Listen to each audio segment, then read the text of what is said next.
The way people talk about Meghan and Harry, you'd think their story began with some magical moment, some love at first sight, fairy dust floating in the air kind of encounter, but nobody ever talks about the part that came before all of that. Nobody talks about what Meghan carried with her, what she built, what she perfected, long before she ever stepped into royal life. And the crazy part? The person who finally whispered the truth wasn't some journalist digging through archives or some angry critic online. It was someone who lived right there in the shadows with her, someone who watched everything quietly, from Toronto's dimly lit corners to the early morning chaos when secrets needed to vanish before the sun came up. That someone was Markus Anderson. To the outside world, Markus was always painted as Meghan's sophisticated friend, the calm, elegant one by her side at charity events and royal ceremonies, the guy who seemed so polished, so harmless, so impossibly loyal. But behind that polite exterior, behind all the carefully practiced smiles, Markus was something else entirely. He wasn't just a friend, he was the silent gatekeeper to the world that shaped Meghan into the woman she became. And that world, Soho House people have no idea what that place really is. They think it's a trendy spot, a hotel, a cute little social club where everyone sips overpriced cocktails and compares outfits, but that's not what Soho House is, not even close. It's a sanctuary for the powerful, the kind of place where reputations are traded like chips at a casino, where secrets flow faster than champagne, where you can rebuild your entire identity in one night and not a single soul will question it. Inside those walls, nobody is judged. There are no cameras, no questions, nothing leaves. And in that world, Meghan wasn't just a random actress or a side character waiting for her big break. She was the heartbeat, the one who kept the nightlife alive, the one who knew exactly who to call, what to bring, and how to keep the right people smiling. She wasn't just attending those wild nights, she was curating them. If someone needed the perfect room, Meghan had the key. If someone wanted drinks, laughs, a crowd, or something slightly sharper, Meghan made it happen, and nothing ever slipped out. That was her power, her gift. And Markus? He made sure nobody ever asked the wrong questions. So when Prince Harry entered the picture, Meghan didn't stumble into a world she didn't understand. She didn't suddenly get swept up into some whirlwind romance she wasn't ready for. Oh no, she was fluent in all of it. Toronto's elite already knew her as the woman who could walk into a room and make people forget who they were supposed to be. She didn't charm people, she disarmed them. And when Harry came to visit in 2016, she offered him the one thing he didn't even know he was craving: freedom. He'd grown up in a world where every move was monitored, every breath dissected by tabloids, every emotion turned into a spectacle. And suddenly there she was, Meghan, the woman who could whisper, "Don't worry, nobody here talks," and actually mean it. For Harry, that was intoxicating in a way he had never experienced. He felt invisible for the first time, safe, unobserved, protected. But Markus would later hint, with that quiet uneasiness in his voice, that secrecy always comes with a cost. Because behind the fairy tale smiles, there was a different kind of bond forming, one built not on destiny, but on danger. Markus saw everything.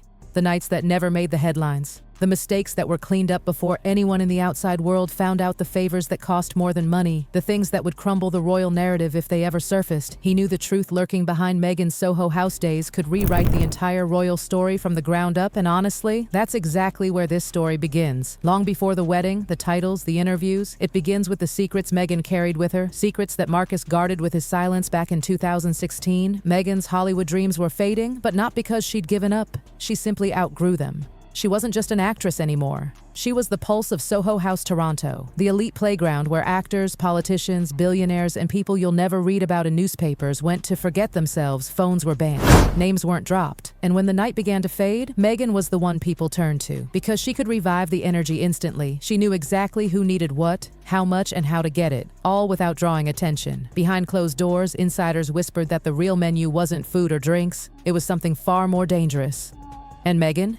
They said she wasn't just present, she was the connector, the trusted one, the one you could rely on when the night needed fuel. She had access, and access was priceless.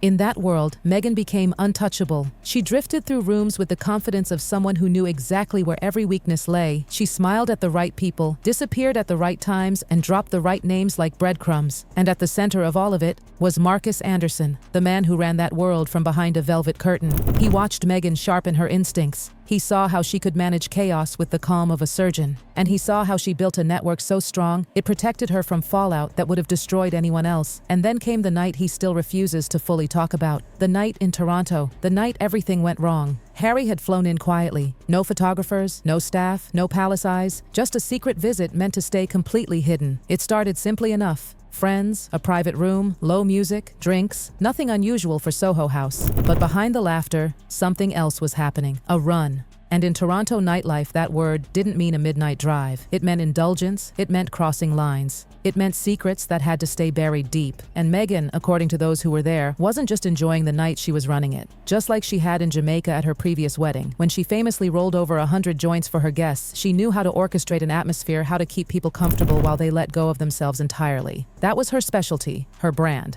But then, out of nowhere, someone whispered a name into the room. A royal name. Princess Eugenie. She wasn't present, she hadn't been invited, but even hearing her name hovering over that kind of night was enough to spark fear, because if a single rumor tied a royal's name to what was happening there, the fallout would be catastrophic. Something went wrong. Nobody knows what exactly scare. A near bust, a moment where everything almost exploded into headlines. But by morning, every trace was gone. No photos, no calls, no reports. It was as if the night had evaporated. And that's when people began to murmur Markus's name in hushed voices. The fixer, the one who made things disappear, the one who protected the powerful and knew exactly what the price of protection really was. To the world, Meghan Markle was simply a beautiful actress dating a prince of fairy tale. But Markus had watched the real version of her long before the cameras arrived. He saw the actress who charmed Hollywood, the socialite who ruled Toronto nights, the strategist who always knew where the exits were. Meghan wasn't drifting into opportunity, she was constructing it brick by brick, and the deeper her relationship with Harry grew, the more her old world began to fade. One by one, her former friends fell away. Calls went unanswered. Invitations stopped. Even her own family members were slowly cut out. It was like watching someone take scissors to their past, trimming away everything that didn't fit the new narrative. Her Instagram transformed. Her photos softened. The tone became polished, wholesome, almost royal. The woman who once hosted private wild nights was gone.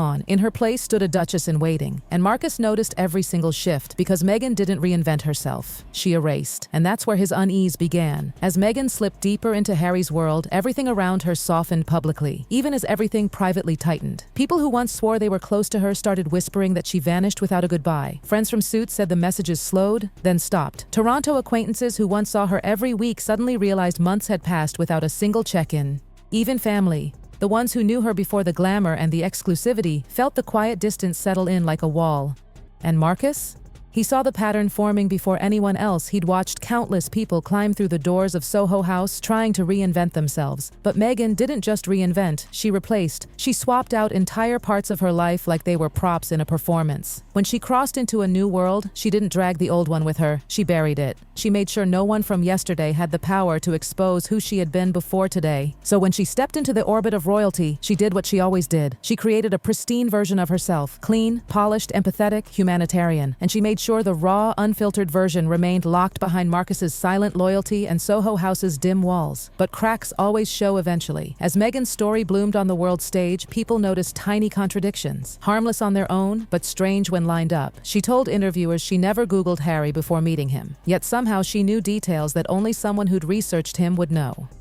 She claimed she felt isolated in the UK, suffocated, unable to go anywhere. Yet travel logs showed her slipping away to New York, Amsterdam, Italy. One statement painted her as helpless, another painted her as free. Even her official biography, once filled with glowing achievements, started shrinking lines about double majors, fluent languages, and lifelong humanitarian work quietly disappeared, edited out, rewritten, softened until only the simplest version remained. Meghan Markle, actress from Suits, and Markus understood exactly why those edits mattered. It wasn't the palace being petty. It was the palace peeling back the myth she'd built around herself long before she became a duchess, a myth that began in Soho House's private rooms, a myth he had helped protect, whether he meant to or not. Markus had always been the guardian of secrets his job wasn't to expose, it was to preserve the illusions that powerful people depended on. But watching Meghan rise, watching her trim her world until only Harry and her new narrative remained, he began to feel the weight of everything he'd stayed silent about. Years of memories. Years of nights, years of watching her charm and control and strategize her way through every room she entered. And when he finally spoke,